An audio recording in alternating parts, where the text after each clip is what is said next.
Dengan penuh kasih nanti pembacaan Alkitab oleh Ibu Susi ya. Selamat pagi, jemaat yang terkasih. Kita akan bersekutu Selasa pada hari ini. Semua dengan keadaan baik, sukacita, sehat. Kita akan memujikan satu lagu yang meneguhkan kita untuk melihat keseharian kita sebagai ibadah dan apa arti ibadah itu bagi setiap kita pribadi lepas pribadi. Apalah arti ibadahmu? Kita pujikan bersama-sama.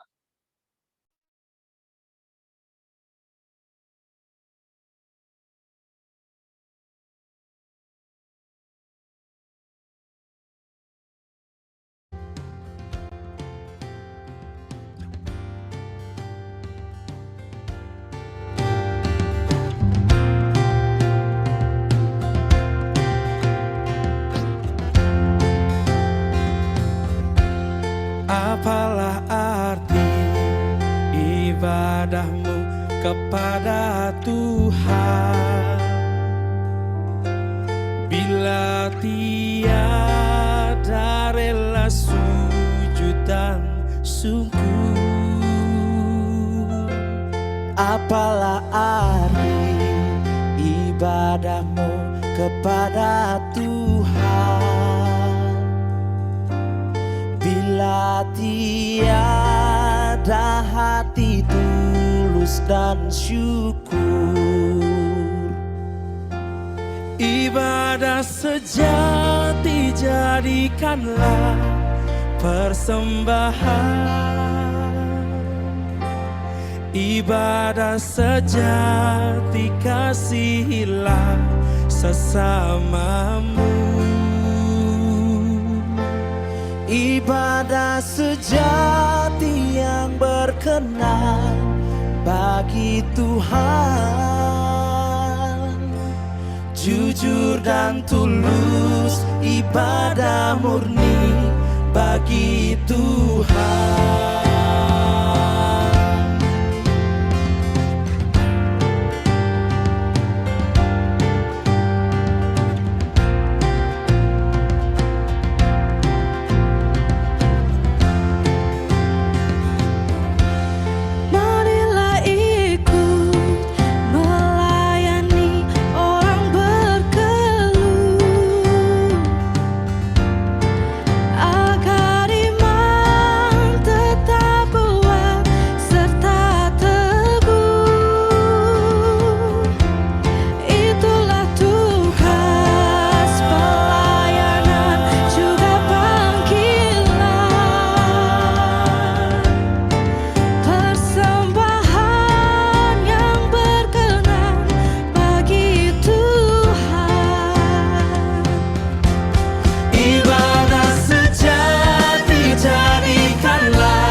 Ibadah sejati yang berkenan bagi Tuhan,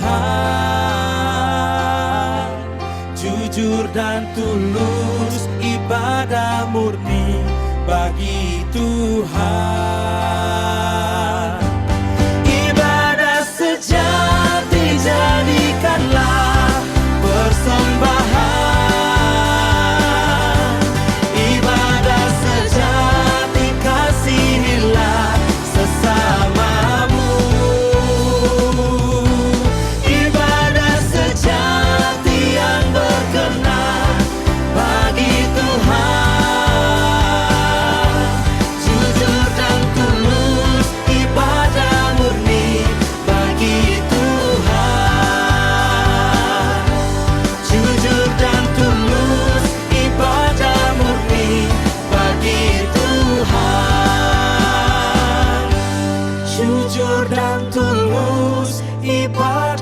murni bagi Tuhan.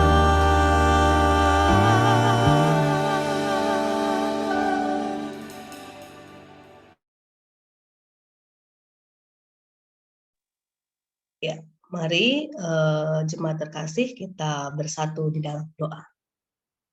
Sungguh ya Bapa, ibadah yang murni, yang sejati dalam hidup kami itu senantiasa kami jalani dalam hari-hari kami dengan tuntunan Tuhan, dengan sukacita yang dari Tuhan, dengan ketulusan, dengan mengasihi sesama, melakukan apa yang menjadi kehendak Tuhan.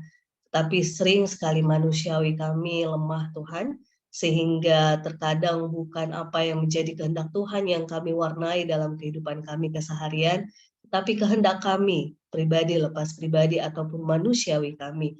Tuntunlah kami ya Tuhan, karena dalam kelemahan kami ini, sehingga firman Tuhan yang menjadi peneguh kami dalam persekutuan Selasa ini pun, Roh Kudus Tuhan yang menolong kami untuk dapat mendengarkan, memahami, dan memperjuangkannya dalam kehidupan kami sehari-hari. Berbicaralah ya Bapa, kami anak-anak-Mu telah siap untuk mendengarkan, merenungkan, dan berjuang melakukannya. Amin. Bacaan firman kita akan dibacakan oleh Ibu Terkasih Bu Susi dari Yudas pasal 1 ayat 17 sampai 25. Monggo Bu. Ya, bacaan kita Masih ke-mute Bu Susi. Bacaan kita dari Yudas 1 ayat 17 sampai 25 yang demikian firman. Nasihat-nasihat untuk meneguhkan iman. Tetapi kamu, saudara-saudaraku yang kekasih, ingatlah akan apa yang dahulu telah dikatakan kepada kamu oleh rasul-rasul Tuhan kita Yesus Kristus. Sebab mereka telah mengatakan kepada kamu, menjelang akhir zaman akan tampil pengecek yang akan hidup menuruti hawa nafsu kefasikan mereka. Mereka adalah pemecah belah yang dikuasai hanya oleh keinginan-keinginan dunia ini dan yang hidup tanpa Roh Kudus. Akan tetapi kamu, saudara-saudaraku yang kekasih, bangunlah dirimu sendiri di atas dasar imanmu yang paling suci dan berdoalah dalam Roh Kudus. Peliharalah dirimu demikian dalam kasih Allah sambil menantikan rahmat Tuhan kita, Yesus Kristus, untuk hidup yang kekal. Tunjukkanlah belas kasihan kepada mereka yang ragu-ragu, selamatkanlah mereka dengan jalan merampas mereka dari api. Tetapi tunjukkanlah belas kasihan yang disertai ketakutan kepada orang-orang lain juga, dan bencilah pakaian mereka yang dicemarkan oleh keinginan-keinginan dosa.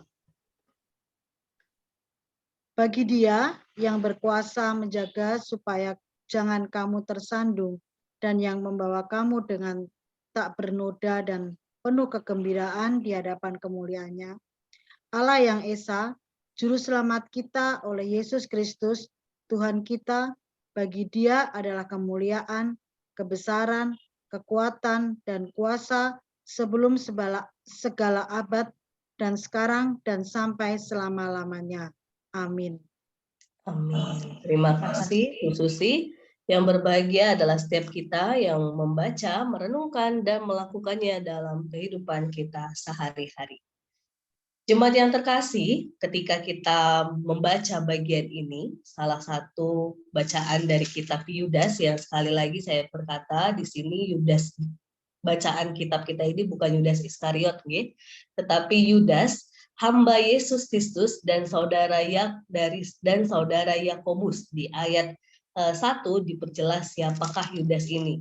Jadi Yudas ini bagian dari saudara Yakobus yang kalau misalnya dirinci sebenarnya Yudas ini pun bagian dari silsilah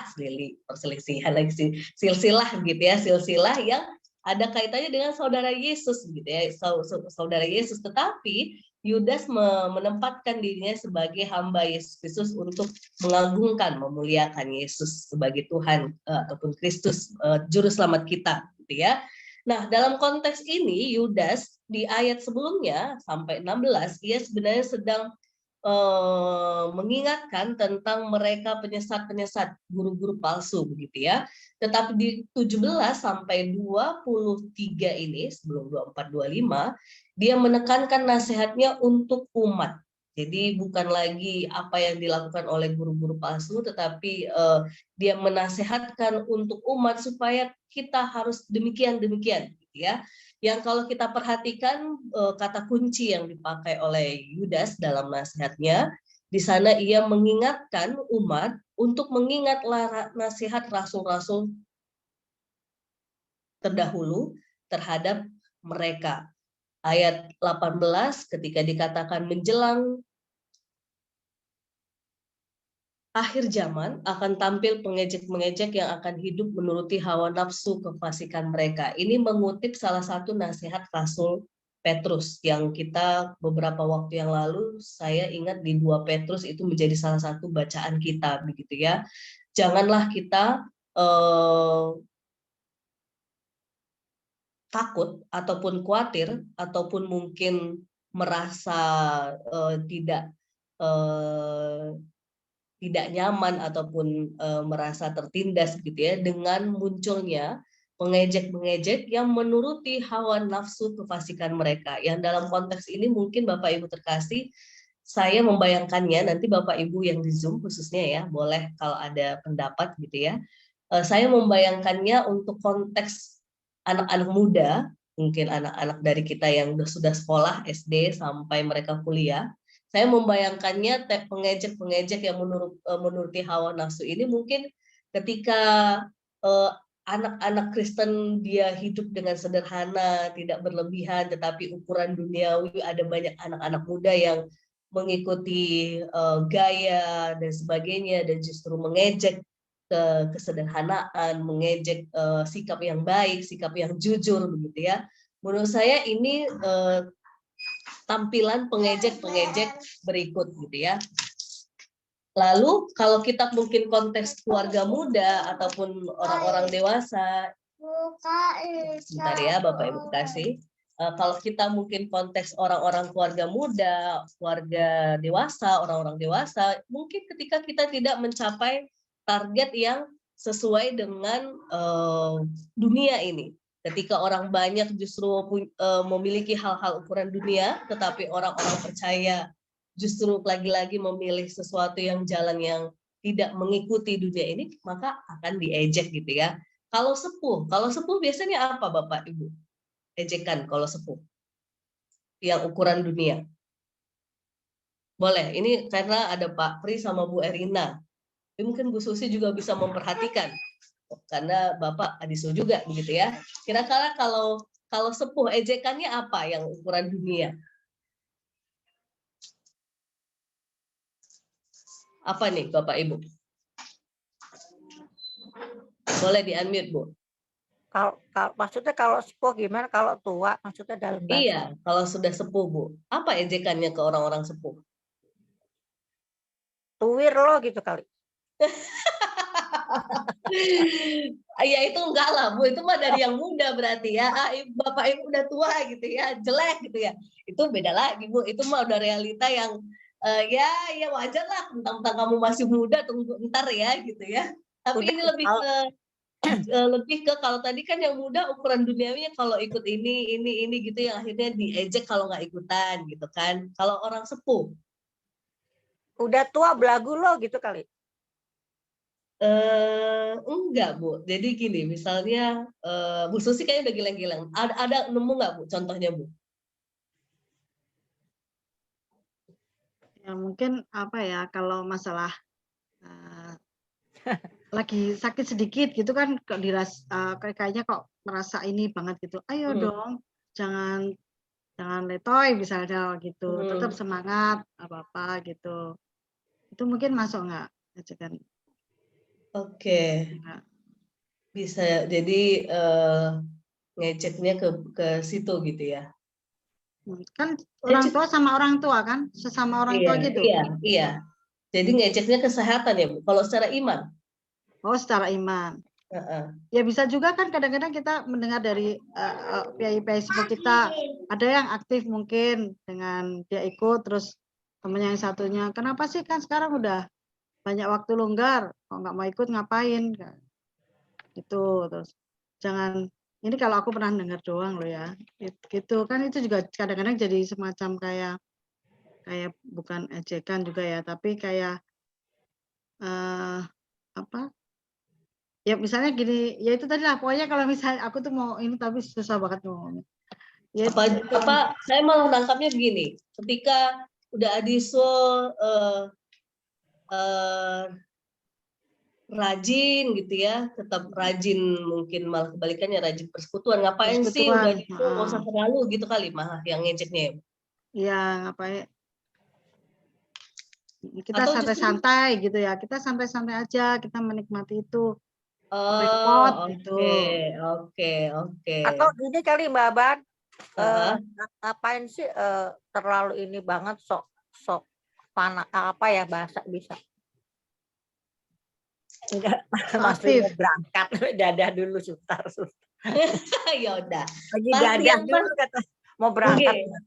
Yang pasti jemaat terkasih, kenapa saya bilang ukuran anak-anak sampai kuliah ada, keluarga muda ada, bahkan pun Nadisu menurut saya ada gitu ya.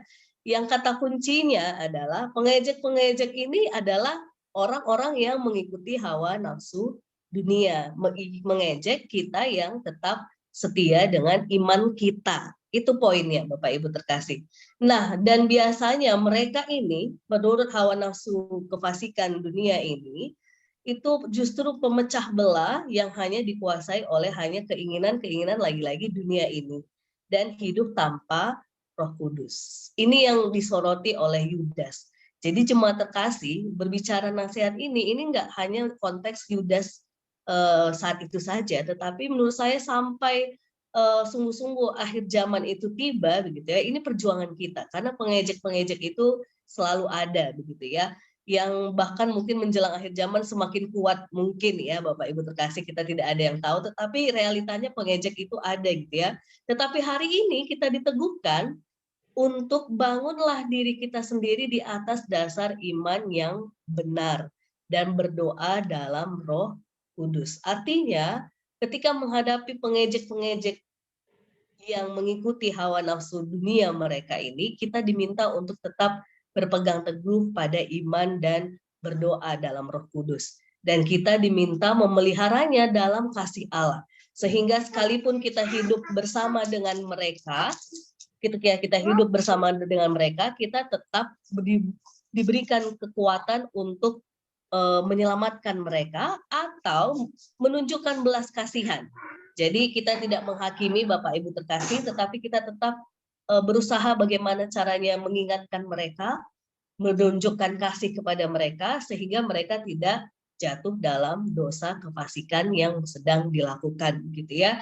Tetapi sekaligus Yudas juga mengingatkan untuk membenci pakaian yang mereka cemarkan oleh keinginan dosa. Jadi kita benci pada tindakannya Bapak Ibu terkasih, bukan pada manusianya. Jadi ini sebagai pengingat kita di tengah-tengah konteks tema besar kita pada minggu kemarin, Tuhan datang menyelamatkan kita. Maka ketika ada pun pengejek-pengejek di dunia ini terhadap iman pengharapan kita tetap berkeyakinan Tuhan datang menyelamatkan kita, asal kita pun tetap setia melakukan dan berdiri teguh dalam iman, pengharapan, dan tuntunan Roh Kudus. Nah, 24-25 jemaat terkasih ini merupakan doa doksologi ataupun pujian Yudas kepada Tuhan.